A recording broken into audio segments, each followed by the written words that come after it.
So today we're going to be unboxing some gauges from my friends at Prosport, and they've supplied a handful of gauges for the PASMAG Project 240SX, and they've given us a boost gauge, a water temp gauge, and an oil pressure gauge. You can see them here at various stages of unboxing, and they're from their brand new crystal blue gauge series, and they look fantastic.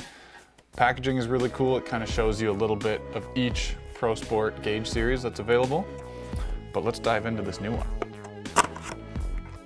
Try and do this as gently as possible. So right off the bat, you're looking at the face of the beautiful gauges.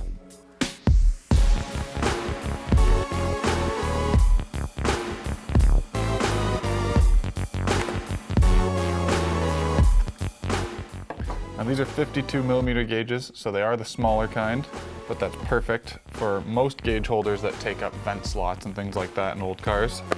And they do have a variety of sizes available.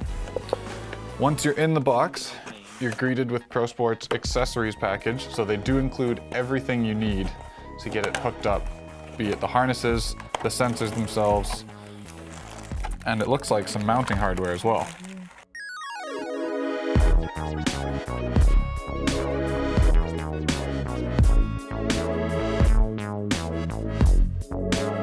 So all in each box, you have everything you need to wire up and fit the gauges into your car. So stay tuned for an installation as soon as we get the chance.